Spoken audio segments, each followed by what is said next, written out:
should we even translate the Tetragrammaton as Yahweh? Is that permissible? And sometimes people ask the question kind of like this. They say, well, Paul in the New Testament, he translated it as Lord, Kyrios. And if it was good enough for the Apostle Paul, it's good enough for me. It's good enough for me, right. exactly.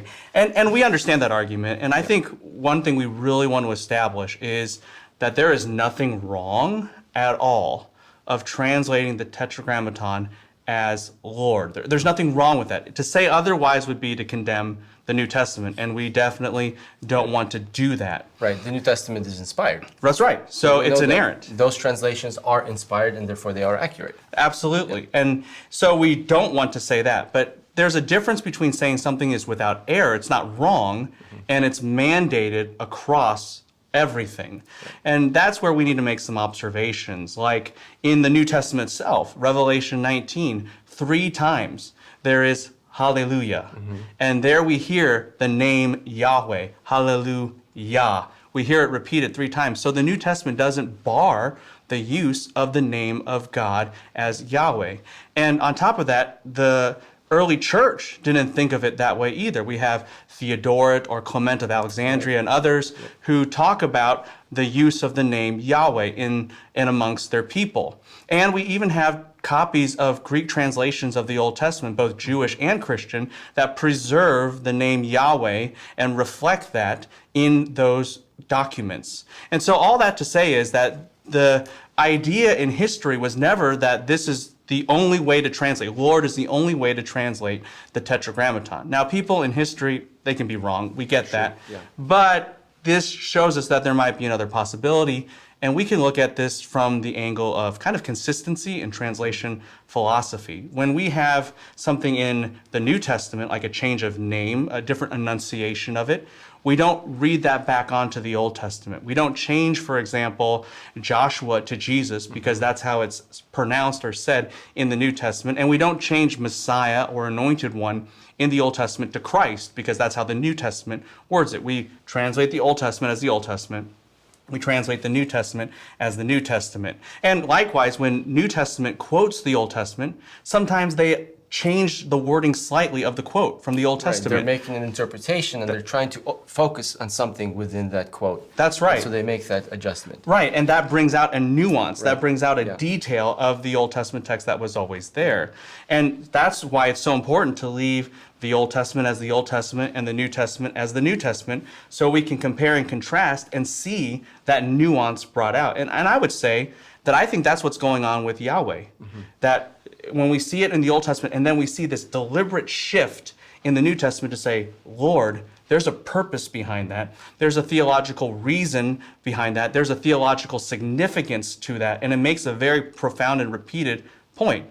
And if people are wondering what the point is, I would just say, well, that's like question 3. Right, it's coming. It's coming, yeah. But for now, what we would say is there's a lot of benefit to even translating the Old Testament as the Old Testament and the New Testament as the New Testament. It is not wrong, it's permissible, Right. and there are some even benefits because it puts us, and this gets back to the window concept, into the shoes and the feet and the eyes of the original biblical readers as they would encounter these issues, and that gives opportunity for theology. So having said that, okay, maybe it is permissible, maybe it's okay, we're allowed to do it, it could even be beneficial. How then should we say it? Well, Joe, walk us through this. That's right, that's the big question. So understanding the task, I think before, is that as translators, it is our one of our tasks to make sure that we preserve the Old Testament the way it is and then preserve the New Testament the way it is. Then we face the question, well, then how do we read it? How do we pronounce it? We need to start with the Bible itself, where it appears and where it's introduced, and that's in Exodus chapter 3, verses 14 and 15, and then it continues on into the Old Testament in later passages. But when God introduces himself, Moses says to him, if the Israelites do not believe me, and they will ask me, who has sent you? What is his name? Then what should I say to the people? And God introduces himself by saying, first he gives a clause. He says, I am who I am, or you can translate it as, I will be whoever I will be. And then in verse 15, this is in verse 14, but then in verse 15, he uses the name that we're translating as Yahweh. And the starting point is that verse. And what those two verses make clear for us is that we're dealing with the verb, the to be verb, or he is, he was, he will be verb. And that's pretty much decided by the text itself. So we know that the name of God, Yahweh, is connected to that verb. But say the verb in Hebrew for us. In Hebrew, the verb would be haya. Yeah, and you can even hear the connection between those two there. That's right, yeah. Haya or Yahweh, you can hear that it's the same root verb. Now, so that's the starting point. And we cling to that as one of our anchors. But then we go on and we ask, okay, so how do we know that Yahweh is the right way of pronouncing it? And scholars have done lots of study on this over the years.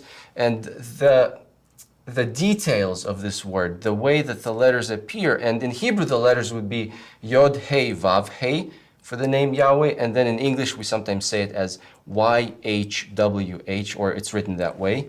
And it's very important where these letters appear and which letters appear.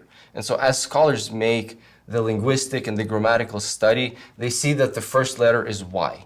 Well, that tells us that this is a verbal form which is identified by scholars and in grammar as yiktol. It's a third person, and it's very important for letting us know how to start pronouncing that word as Yah. And then the word itself ends with a H, in Hebrew, hey, and that's a typical ending for a verb in a specific category, which is called a 3-hey or a lamed hey verb, and it ends as a sound. And so from that type of a study, the scholars have concluded that the most accurate way would be to render that word, to read that word, the name of God, as Yahweh. And even in the 19th century, Gesenius, a very well-known and renowned scholar, did this study, and he confirmed that this would be the most accurate way of pronouncing the word. But you also mentioned a number of other evidences in history. So some of the Christian resources and some of the other texts, they attempt or they record the way that they would have heard and the way they would have pronounced it as well. And you mentioned Theodoret and a few other guys, Origen, who say Yah, Be, or Clementine of Alexandria. So we have those evidences that point to the fact that Yahweh would be the most accurate way of pronouncing it. Yeah, and I think it's people who have done their homework, both philologically, linguistically, attested in history, that gives anchor to all of this.